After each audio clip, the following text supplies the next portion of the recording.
ರಾಜ್ಯದ ಹಲವು ಜಿಲ್ಲೆಗಳಲ್ಲಿ ಮುಂಗಾರು ಪೂರ್ವ ಮಳೆ ಅಬ್ಬರ ಜೋರಾಗಿದೆ. ಶಿವಮೊಗ್ಗದ ಗ್ರಾಮಾಂತರ ಭಾಗದಲ್ಲೂ ಮಳೆಯಿಂದಾಗಿ ಸಾಕಷ್ಟು ಅವಾಂತರಗಳಾಗಿವೆ. ಮತ್ತೂರು, ಸೋಗಾನೆ, ಮಂಡೇನಕೊಪ್ಪ, ಕಾಚನಕಟ್ಟೆ ಗ್ರಾಮಗಳಲ್ಲಿ ಮಳೆಯಿಂದಾಗಿ ಮರ, ವಿದ್ಯುತ್ ಕಂಬಗಳು ಧರೆಗುರುಳಿವೆ. ಸೋಗಾನೆಯಲ್ಲಿ 100ಕ್ಕೂ ಹೆಚ್ಚು ಅಡಿಕೆ ಮರಗಳು ಧರೆಗುರುಳಿದ್ದು ಹಲವು ಮನೆಗಳ ಶೀಟ್ಗಳು ಹಾರಿ ಹೋಗಿ ಸಾಕಷ್ಟು ಅವಾಂತರ ಸೃಷ್ಟಿಯಾಗಿದೆ. ಹಾವೇರಿಯ ಕೂನಬೇವು ಗ್ರಾಮದಲ್ಲಿ ಸಿಡಿಲು ಬಡಿದು ಎತ್ತು ಸಾವನ್ನಪ್ಪಿದೆ. ಕುಬೇರಪ್ಪ ಮಾಸಣಕಿ ಅನ್ನೋರಿಗೆ ಸೇರಿದಂತಹ ಎತ್ತು ಮೃತಪಟ್ಟಿದ್ದು, ಗ್ರಾಮ ಆಡಳಿತಾಧಿಕಾರಿ ಅಜ್ಜಯ್ಯ ನಾಗರ ಸ್ಥಳಕ್ಕೆ ಭೇಟಿ ನೀಡಿ ಪರಿಶೀಲಿಸಿದ್ದಾರೆ. ಇನ್ನು ಹಾವೇರಿಯಲ್ಲೇ ಬಿರುಗಾಳಿ ಸಹಿತ ಮಳೆಗೆ 1,000 ಹೆಕ್ಟೇರ್ ಪ್ರದೇಶದಲ್ಲಿ ಬೆಳೆದಿದ್ದ ಭತ್ತ ನಾಶವಾಗಿದೆ. ಹಿರೇಬಿದರಿ, ಸೋಮಾಲಪುರ, ವೈಟಿ, ಮೆಡ್ಲರಿ ಗ್ರಾಮಗಳಲ್ಲಿ ಮಳೆಯಿಂದ ಸಾಕಷ್ಟು ಹಾನಿಯಾಗಿದ್ದು, ಹಾನಿಯಾದ ಸ್ಥಳಕ್ಕೆ ಜಿಲ್ಲಾಡಳಿತ ತಂಡ ಭೇಟಿ ನೀಡಿ ಪರಿಶೀಲಿಸಿದೆ. ನಮ್ಮ ಗಂಜೆ ನಾವು ಬಿಡದ್ರಿ, ಏನು ಹೇಳೋಕ್ಕಾಗಲ್ಲ. ಯಾರು ಕೇಳಬೇಕು, ಯಾರು ಬಿಡ್ಬೇಕು.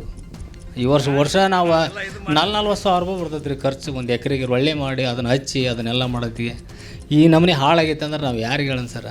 ಸರ್ಕಾರ ನೋಡಿ ಹೆಂಗಸರಿಗೆ ಪಾಸ್ ಮಾಡಿ ಹೆಂಗಸ್ರನ್ನ ಅಡ್ಡಾಡ್ಸಕತ್ತಿದೆ. ಇಲ್ಲಿ ಗಂಡಸ್ರು ದುಡಿದ್ರೆ ಗಂಡಸ್ರದ್ದು ಏನಲ್ಲ, ಮುಂದೆ ಹೆಂಗೆ ರೀ? ನೆಲಕ್ಕೆ ಏನೇನು ಇಲ್ಲ ರೀ, ಅದನ್ನು ನಾವು ಇದನ್ನು ಮಾಡೋದ್ರಿ. ಅದು ನಮಗೆ ಈಗ ನೋಡಿರಿ, ಭತ್ತದ ರೇಟು 3,000 ಮಾಡಿ ನಮಗೆ ಎಣ್ಣೆ ರೇಟು, ಗೊಬ್ಬರ ರೇಟು ಎಲ್ಲ ಜಾಸ್ತಿ ಮಾಡ್ಯಾರ ರೀ. ಈ ಒಮ್ಮಟ್ಲಿಗೆ ಭತ್ತದ ರೇಟ್ ಇಳಿಸ್ಯಾರ, ಎಣ್ಣೆ ರೇಟು, ಗೊಬ್ಬರ ರೇಟು ಅಷ್ಟು ಕಷ್ಟ ಐತ್ರಿ. ನಾವೇನು ಇವ್ರನ್ನೇನು ರೊಕ್ಕ ಮನಿದ್ದ ಕೊಡೋ ಅಂತ ಯಾರನ್ನೇನು ಹೇಳಂಗಿಲ್ಲ ರೀ. ನಾವು ಅವ್ರೇನು ಮನಿದ್ದ ಯಾವನೇನು ಕೊಡಂಗಿಲ್ಲ, ಯಾರೇನು ಅವ್ರ ಅಪ್ಪರ ಮನಿದ್ದ ಕೊಡಲ್ಲ ರೀ. ಗೌರ್ಮೆಂಟ್ ರೊಕ್ಕ ಅಲ್ಲಿ ಇಲ್ಲಿ ಕೊಡೋ ಬದ್ಲಿ ನಮ್ಮಂಥ ರೈತರು ಲಾಸ್ ಅದರಿಗೆ ಕೊಡಲಿ, ನಮಗೇನು ಬ್ಯಾಡ ಅನ್ನಕತ್ತಲ್ಲ ರೀ. ನಮ್ಮ ಟ್ಯಾಕ್ಸ್ ಕಟ್ಟಿದ್ದು ನಮಗೆ ಕೊಡ್ಲಿ. ಈಗ ಎಣ್ಣೆದು ಗೊಬ್ಬರದ ರೇಟ್ 1700-1800 ರೂಪಾಯಿ ಮಾಡಿ ಕುತ್ಕೊಂಡಾರ ರೀ. ಒರಿಜಿನಲ್ ಕಾಳು ಅಷ್ಟು ಹೋಗೈತೆ ರೀ. ಈಗ ಉಳಿದಿರೋದು ಏನು ರೀ, ಜೋಳ ಅಷ್ಟೇ ರೀ. ಈಗ ಒಂದೊಂದು ನಿಮ್ಮ ಕಣ್ಣಿಗೆ ಕಾಣ್ತದಲ್ಲ, ಇದು ಬೆಳೆಸಿ ಎಲ್ಲ ಜೋಳ ಆಕತ್ತೆ ರೀ. ಇದು ಏನು ಕಾಳು ಐತಿ ಅಂತ ನೀವು ತಿಳ್ಕೊಬೇಡ್ರಿ. ಇದು ಕೊಡಿದ್ರೂ ಒಂದು ಕಾಳು ಬರೋದಲ್ಲ ರೀ, ಎಲ್ಲ ಜೋಳ ರೀ ಉಳಿದಿರೋದು. ಗಟ್ಟಿ ಕಾಳು ಏನೈತಲ್ಲ ರೀ, ಊಟ ನೆಲ ಪಾಲಾಗೈತಿ. ಹುಬ್ಬಳ್ಳಿಯಲ್ಲೂ ಕೂಡ ಬಿರುಗಾಳಿ ಸಹಿತ ಮಳೆಯಾಗಿದ್ದು, ಚಂದ್ರಶೇಖರ್, ಕೋಕನೂರ್ ಸೇರಿದ ಅಡಿಕೆ ತೋಟಕ್ಕೆ ಹಾನಿಯಾಗಿದೆ. ಇನ್ನು ಕೆಲವೆಡೆ ಬಿರುಗಾಳಿಗೆ ಸೋಲಾರ್ ಪ್ಯಾನೆಲ್ಗಳು ಹಾರಿ ಹೋಗಿವೆ. ಬಿರುಗಾಳಿ ಮಳೆಗೆ ಸ್ಟೇಡಿಯಂ ಮೇಲ್ಛಾವಣಿ ಕಿತ್ತು ಹೋದ ಘಟನೆ ಕಲಬುರಗಿ ಜಿಲ್ಲೆಯ ಜೇವರ್ಗಿ ಪಟ್ಟಣದಲ್ಲಿರುವ ಕ್ರೀಡಾಂಗಣದಲ್ಲಿ ನಡೆದಿದೆ. ಕಳೆದ 10 ತಿಂಗಳ ಹಿಂದಷ್ಟೇ ಉದ್ಘಾಟನೆ ಆಗಿದ್ದ ಸ್ಟೇಡಿಯಂ ಬಿರುಗಾಳಿ ಮಳೆಗೆ ನೆಲಸಮವಾಗಿದೆ.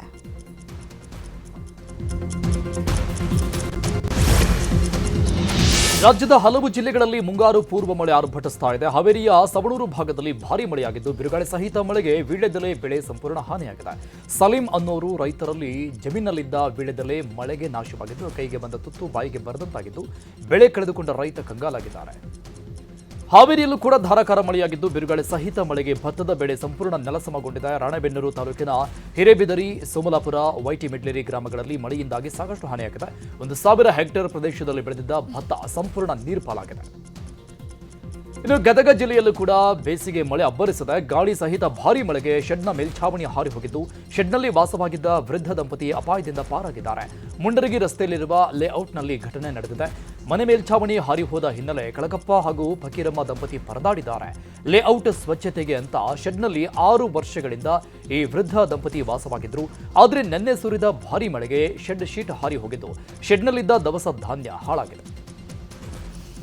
ಗದಗದಲ್ಲಿ ಸುರಿದ ಮಳೆಗೆ ಭಾರೀ ಅವಾಂತರಗಳಾಗಿದೆ. ಹೊಸೂರು ಗ್ರಾಮದಲ್ಲಿ ಸುರಿದ ಮಳೆಗೆ ಶಾಲೆ ಹಾಗೂ ಮನೆಗಳ ಶೀಟ್ಗಳು ಹಾರಿ ಹೋಗಿವೆ. ಇನ್ನು ಭಾರೀ ಗಾಳಿಗೆ ಹಾರಿ ಬಂದ ತಗಡಿನ ಶಬ್ದ ಕೇಳಿ ತಾಯಿ ಮಗ ಹೊರಗೆ ಓಡಿ ಬಂದು ಸೇಫ್ ಆಗಿದ್ದಾರೆ. ಇನ್ನು ಗ್ರಾಮದ ರಸ್ತೆಯಲ್ಲಿ ಬೃಹತ್ ಮರಗಳು ಬಿದ್ದು ಸಂಚಾರ ಬಂದ್ ಆಗಿದೆ. ಮರಗಳ ತೆರವು ಮಾಡದ ಗ್ರಾಮ ಪಂಚಾಯತ್ ಅಧಿಕಾರಿಗಳ ವಿರುದ್ಧ ಗ್ರಾಮಸ್ಥರು ಆಕ್ರೋಶ ವ್ಯಕ್ತಪಡಿಸಿದ್ದಾರೆ. ರೇಣುಕಾಸ್ವಾಮಿ ಕೊಲೆ ಕೇಸ್ನಲ್ಲಿ ಜೈಲು ಪಾಲಾಗಿರುವ ನಟ ದರ್ಶನ್ಗೆ ಕಾನೂನು ಹೋರಾಟದಲ್ಲಿ ಒಂದಾದ ಮೇಲೊಂದರಂತೆ ಹಿನ್ನಡೆ ಆಗ್ತಾ ಇದೆ. ಇತ್ತೀಚೆಗಷ್ಟೇ ಸುಪ್ರೀಂ ಕೋರ್ಟ್ನಲ್ಲಿ ಜಾಮೀನು ಅರ್ಜಿ ವಜಾ ಬೆನ್ನಲ್ಲೇ ಈಗ ದರ್ಶನ್ ಜೈಲು ಅಧಿಕಾರಿಗಳ ಮೊರೆ ಹೋಗಿದ್ದಾರೆ. ತಮ್ಮ ಪತ್ನಿ ಮತ್ತು ಮಗನನ್ನ ಜೈಲಿನ ಕೊಠಡಿಯ ಒಳಗೆ ಭೇಟಿ ಮಾಡಲು ಅವಕಾಶ ನೀಡುವಂತೆ ಕೋರಿ ಪತ್ರ ಬರೆದಿದ್ದಾರೆ. ಸುಪ್ರೀಂ ಕೋರ್ಟ್ನಲ್ಲಿ ಜಾಮೀನು ಅರ್ಜಿ ವಜಾ ಬೆನ್ನಲ್ಲೇ ದರ್ಶನ್ ಈ ಪತ್ರ ಬರೆದಿದ್ದಾರೆ. ಇತ್ತ ಪತಿ ದರ್ಶನ್ ಜೈಲಿನಿಂದ ಪತ್ರ ಬರೆದಿದ್ರೆ, ಅತ್ತ ಪತ್ನಿ ವಿಜಯಲಕ್ಷ್ಮಿ ಕೂಡ ಮೇ 16ರಂದು ಕಾರಾಗೃಹ ಡಿಜಿಪಿ ಅಲೋಕ್ ಕುಮಾರ್ ಅವರನ್ನು ಭೇಟಿ ಮಾಡಿ ದರ್ಶನ್ ಭೇಟಿಗೆ ಮನವಿ ಮಾಡಿಕೊಂಡಿದ್ದಾರೆ.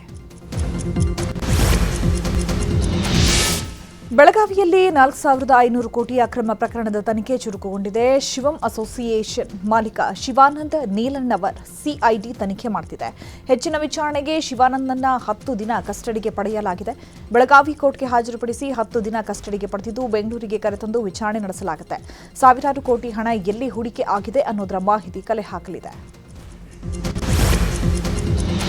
ಇದೇ ಬುಧವಾರದಿಂದ ರಾಜ್ಯದಾದ್ಯಂತ ಬಸ್ ಬಂದ್ಗೆ ರಾಜ್ಯ ಸಾರಿಗೆ ಸಂಘಟನೆಗಳು ಕರೆ ನೀಡಿವೆ. ಈ ಹಿನ್ನೆಲೆಯಲ್ಲಿ ಕಾರ್ಮಿಕ ಆಯುಕ್ತರ ನೇತೃತ್ವದಲ್ಲಿ ಇವತ್ತು ರಾಜಿ ಸಂಧಾನ ಸಭೆ ನಡೆಸಲಾಗುತ್ತೆ. ಮಧ್ಯಾಹ್ನ 3 ಗಂಟೆಗೆ ಬನ್ನೇರುಘಟ್ಟದ ಕಾರ್ಮಿಕ ಭವನದಲ್ಲಿ ರಾಜಿ ಸಂಧಾನ ಸಭೆ ನಡೆಯಲಿದೆ.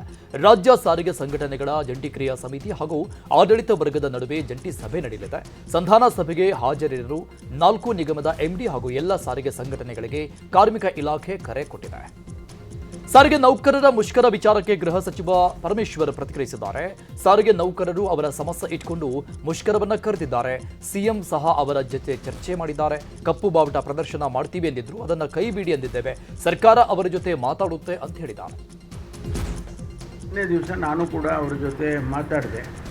ಅವರಿಗೆ 20ರ ನಂತರ ನೀವು ಮುಖ್ಯಮಂತ್ರಿಗಳ ಜೊತೆಯಲ್ಲಿ ಅವಕಾಶ ಕೊಡ್ತೇವೆ, ಆದರೆ ಇದೆಲ್ಲ ಮಾಡೋದಕ್ಕೆ ಹೋಗಬೇಡಿ, ನಿಮ್ಮ ಪರವಾಗಿ ನಾವು ಇದ್ದೇವೆ ಅಂಥೇಳಿ ಹೇಳಿದ್ದೇವೆ. ಈಗ ಅವರು ಕಪ್ಪು ಬಾವುಟ ಪ್ರದರ್ಶನ ಮಾಡ್ತೇವೆ ಅಂತ ಹೇಳಿದರು, ಅದನ್ನು ಕೈ ಬಿಡ್ತೇವೆ ಅಂತ ಹೇಳಿದ್ದಾರೆ. ಮತ್ತು 20ರ ನಂತರ ಅವ್ರ ಜೊತೆ ನಾವು ಚರ್ಚೆ ಮಾಡ್ಬೋದು, ಅವರು ಒಪ್ಪೋದಾದರೆ. ಅವರಿಗಿರ್ತಕ್ಕಂಥ ಅಹವಾಲು ಈಗಾಗಲೇ ಮುಖ್ಯಮಂತ್ರಿಗಳು ಕೇಳಿದರು. ರೀಸನಬಲ್ ಆಗಿ ಏನು ಮಾಡಬೇಕು ಅದನ್ನು ಸರ್ಕಾರ ಖಂಡಿತವಾಗಿ ಮಾಡುತ್ತೆ ಅನ್ನೋದನ್ನು ಈಗಾಗಲೇ ಮುಖ್ಯಮಂತ್ರಿಗಳು ಸಾರಿಗೆ ಸಚಿವರು ಹೇಳಿದರು. ಒಂದೇ ದಿವಸ ನಾನು ಕೂಡ ಮೇ 20ಕ್ಕೆ ಸಾರಿಗೆ ನೌಕರರ ಅನಿರ್ದಿಷ್ಟ ಅವಧಿ ಮುಷ್ಕರ ಹಿನ್ನೆಲೆ ನಿಗಮಗಳಿಗೆ ಸಾರಿಗೆ ಇಲಾಖೆ ಸುತ್ತೋಲೆ ಹೊರಡಿಸಿದೆ. ಮುಷ್ಕರ ಮಾಡುವುದಕ್ಕೆ ಸಾರಿಗೆ ನೌಕರರಿಗೆ ಅವಕಾಶವಿಲ್ಲ. ಅನಿವಾರ್ಯ ಹೊರತಾಗಿ ಯಾವ ನೌಕರರಿಗೂ ರಜೆ ಮಂಜೂರು ಮಾಡುವಂತಿಲ್ಲ. ನೌಕರರು ಅಂದು ಕೆಲಸಕ್ಕೆ ಹಾಜರಾಗದಿದ್ದರೆ ವೇತನ ಕಡಿತಗೊಳಿಸಬೇಕು. ಅನಿವಾರ್ಯ ಇದ್ರೆ ರಜೆ ಮೇಲಿರುವ ನೌಕರರ ರಜೆ ಕಡಿತ ಮಾಡಿ. ಮುಷ್ಕರದ ದಿನ ಕೆಲಸಕ್ಕೆ ಗೈರಾಗುವ ಕಾರ್ಮಿಕರ ಮೇಲೆ ಶಿಸ್ತು ಕ್ರಮ ಜರುಗಿಸಲು ಸುತ್ತೋಲೆಯಲ್ಲಿ ಸೂಚನೆ ನೀಡಲಾಗಿದೆ. ಸಾರಿಗೆ ನೌಕರರ ಮುಷ್ಕರ ಪ್ರಶ್ನಿಸಿ ಹೈಕೋರ್ಟ್ಗೆ ಸಾರ್ವಜನಿಕ ಹಿತಾಸಕ್ತಿ ಅರ್ಜಿ ಸಲ್ಲಿಸಲಾಗಿದೆ. ಸುದ್ದಗುಂಟೆಪಾಳ್ಯದ ವೇದಾವತಿ ಲಕ್ಕಸಂದ್ರದ ಶ್ರೀಧನ್ ಅವರು ಪಿಐಎಲ್ ಅರ್ಜಿ ಸಲ್ಲಿಕೆ ಮಾಡಿದ್ದಾರೆ. ಮೇ 20ರ ಸಾರಿಗೆ ನೌಕರರ ಮುಷ್ಕರವನ್ನು ನಿರ್ಬಂಧಿಸಲು ಮನವಿ ಮಾಡಿದ್ದಾರೆ. ನಾಳೆ ತುಮಕೂರಲ್ಲಿ ಸರ್ಕಾರದ ಸಾಧನಾ ಸಮಾವೇಶ ನಡೆಯಲಿದೆ. ಈ ಬಗ್ಗೆ ಬೆಂಗಳೂರಲ್ಲಿ ಗೃಹ ಸಚಿವ ಪರಮೇಶ್ವರ್ ಮಾತನಾಡಿದರು. ಸರ್ಕಾರ ಬಂದು 3 ವರ್ಷ ಆಯಿತು. ನಾವು ಅನೇಕ ಭರವಸೆ ಕೊಟ್ಟಿದ್ವಿ. ಈ 3 ವರ್ಷದಲ್ಲಿ ಏನೇನು ಈಡೇರಿಸಿದ್ದೀವಿ ಅಂತ ತಿಳಿಸ್ತೇವೆ. ಸಮಾವೇಶದಲ್ಲಿ ಯಾರ ಶಕ್ತಿ ಪ್ರದರ್ಶನವೂ ಇಲ್ಲ ಅಂತ ಹೇಳಿದ್ದಾರೆ. ನುಡಿದಂತೆ ನಡೆದಿದ್ದೇವೆ ಅಂತ ಹೇಳಲು ಸಮಾವೇಶ ಮಾಡ್ತಾ ಇದ್ದೀವಿ ಅಷ್ಟೇ ಅಂತ ತಿಳಿಸಿದ್ದಾರೆ. ಶಕ್ತಿ ಪ್ರದರ್ಶನವೂ ಇಲ್ಲ. ಇದು ಸರ್ಕಾರದ ಕಾರ್ಯಕ್ರಮಗಳನ್ನು ನಾವು ಅನುಷ್ಠಾನ ಮಾಡಿದ್ದೀವಿ ಅಂತ ಹೇಳೋದು ಬಿಟ್ಟರೆ, ನನಗೆ ವೈಯಕ್ತಿಕವಾಗಲಿ ಅಥವಾ ಬೇರೆಯವರಿಗಾಗಲಿ ಅದು ಆ ರೀತಿ ನಾವು ನೋಡೋದಿಲ್ಲ. ಶಕ್ತಿ ಪ್ರದರ್ಶನದ ದೃಷ್ಟಿಯಲ್ಲಿ ನಾವು ನೋಡೋಲ್ಲ. ನಮಗೆ ಜನಗಳಿಗೆ ಕೊಟ್ಟಿರ್ತಕ್ಕಂಥ ಮಾತನ್ನು ಉಳಿಸ್ಕೊಂಡಿದ್ದೇವೆ, ನುಡಿದಂತೆ ನಡೆದಿದ್ದೇವೆ ಅಂತ ಹೇಳಬೇಕಾಗುತ್ತೆ. ಅದನ್ನು ಹೇಳೋದಕ್ಕೆ ಹೊರಟಿದ್ದೇವೆ. ಇಲ್ಲ, ನಾವು ಇದು ಸರ್ಕಾರಿ ಕಾರ್ಯಕ್ರಮದ ಹೊರತು ಇದೇನು ಪಕ್ಷದ ಕಾರ್ಯಕ್ರಮ ಅಲ್ಲ. ಶಕ್ತಿ ಪ್ರದರ್ಶನನೂ ಕಾಂಗ್ರೆಸ್ ಸಾಧನಾ ಸಮಾವೇಶಕ್ಕೆ ಬಿಜೆಪಿ ಎಂಎಲ್ಸಿ ಎಚ್ ವಿಶ್ವನಾಥ್ ಟಾಂಗ್ ಕೊಟ್ಟಿದ್ದಾರೆ. ಯಾವ ಸಾಧನೆ ಮಾಡಿದ್ದಾರೆ ಅಂತ ಸಮಾವೇಶ ಮಾಡ್ತಾ ಇದ್ದಾರೆ. ಸರ್ಕಾರಗಳು ಸಾಧನೆ ಮಾಡಿದೆ ಅಂತ ಜನ ಕೊಂಡಾಡಬೇಕು, ಅದನ್ನು ಬಿಟ್ಟು ನಿಮಗೆ ನೀವೇ ಹೊಗಳಿಕೊಳ್ಳಬಾರದು ಅಂತ ಕಿಡಿಕಾರಿದ್ದಾರೆ. ಕರ್ನಾಟಕ ಕಾಂಗ್ರೆಸ್ ಸರ್ಕಾರದ ಸಾಧನಾ ಸಮಾವೇಶ ಮಾಡ್ತಾ ಇದ್ದಾರೆ. ಯಾವ ಸಾಧನೆ ಮಾಡಿದ್ದೀವಿ ಅಂತ ಸಮಾವೇಶ ಮಾಡ್ತಿದ್ದಾರೆ, ಅದೆಲ್ಲೂ ಹೇಳ್ತಾನೂ ಇಲ್ಲ. ನಮಗೂ ಎಲ್ಲ ಒಂದು ಇನ್ವಿಟೇಷನ್ಸ್ ಬಂದಿದ್ದಾವೆ. ಅದರಲ್ಲಿ ಒಂದು 20 ಜನ ಹೆಸರು ಹಾಕೋರು ಬಿಟ್ಟರೆ ಏನೇನು ಮಾಡಿದ್ದೀವಿ ಅಂತ ಅದರಲ್ಲೂ ಇಲ್ಲ. ಸಾಧನಾ ಸಮಾವೇಶ, ಸಾಧನೆ ಹೇಳೋದು ಯಾರು? ಜನ ಹೇಳಬೇಕು. ಈ ಸರ್ಕಾರ ಇಂತಿಂಥ ಸಾಧನೆ ಮಾಡಿದೆ, ಇಂತಿತ್ತು ನಮಗೆ ಅನುಕೂಲ ಮಾಡಿಕೊಟ್ಟಿದ್ದಾರೆ ಅಂತ ಜನ ಕೊಂಡಾಡಬೇಕೇ ಹೊರತು ನಿಮ್ಮನ್ನು ನೀವೇ ಹೊಡ್ಕೋತಾ ಇದ್ದೀರಿ. ಕರ್ನಾಟಕ ರಾಜ್ಯ ಸರ್ಕಾರಕ್ಕೆ 3 ವರ್ಷ ಆದರೂ ಕೆಲವು ಬೇಡಿಕೆ ಈಡೇರಿಸಿಲ್ಲ ಎಂಬ ವಿಚಾರಕ್ಕೆ ಮಾಜಿ ಸಂಸದ ಡಿಕೆ ಸುರೇಶ್ ಪ್ರತಿಕ್ರಿಯೆ ನೀಡಿದ್ದಾರೆ. ಸಿಎಂ ಸಮರ್ಥರಿದ್ದಾರೆ, ಮುಂದೆ ಈಡೇರಿಸುತ್ತಾರೆ. ಗ್ಯಾರಂಟಿ ಈಡೇರಿಸದ ಅಗಾಧ ಅನುಭವ ಇದೆ. ಸಿಎಂ ಆರ್ಥಿಕ ಸಚಿವರಾಗಿ 8 ವರ್ಷ ಸಿಎಂ ಆಗಿ ಕೆಲಸ ಮಾಡಿದ್ದಾರೆ. ವಿಪಕ್ಷ ನಾಯಕರಾಗಿಯೂ ಕೆಲಸ ಮಾಡಿರೋ ಅನುಭವ ಇದೆ. ಎಲ್ಲ ಭರವಸೆಯನ್ನ ಈಡೇರಿಸುವ ವಿಶ್ವಾಸ ಇದೆ ಅಂತ ಹೇಳಿದರು. ಇನ್ನು ನಿಗಮ ಮಂಡಳಿ ಸ್ಥಾನಮಾನ ಕೊಡುವ ವಿಚಾರಕ್ಕೂ ಪ್ರತಿಕ್ರಿಯೆ ನೀಡಿ ಪಕ್ಷದ ಅಧ್ಯಕ್ಷರು ಸಿಎಂ ಹೈಕಮಾಂಡ್ ಏನು ತೀರ್ಮಾನ ಮಾಡ್ತಾರೆ ಅದೇ ಫೈನಲ್ ಅಂತ ಹೇಳಿದ್ದಾರೆ. ಭರವಸೆಗಳು ಕೊಟ್ಟಿದ್ರಿ, ಇನ್ನೂ ಒಂದಷ್ಟು ಬಹುತೇಕ ಈಡೇರಿಲ್ಲ ಅನ್ನೋದು ಪಂಚ ಗ್ಯಾರಂಟಿಗಳನ್ನಷ್ಟು ಮುಖ್ಯಮಂತ್ರಿಗಳು ಸಮರ್ಥರಿದ್ದಾರೆ, ಅವರು ಈಡೇರಿಸ್ತಾರೆ. ಎಲ್ಲ ಗ್ಯಾರಂಟಿಗಳು ಏನೇನು ಕೊಟ್ಟಿದ್ರು ಭರವಸೆಗಳು ಎಲ್ಲವನ್ನು ಈಡೇರಿಸುವಂತಹ ಶಕ್ತಿ, ಅಗಾಧ ಅನುಭವ ಇದೆ ಅವರಿಗೆ. ಆರ್ಥಿಕ ಸಚಿವರಾಗಿ ಸುಮಾರು 18 ಬಜೆಟ್ ಮಾಡಿದ್ದಾರೆ ಮುಖ್ಯಮಂತ್ರಿಗಳಾಗಿ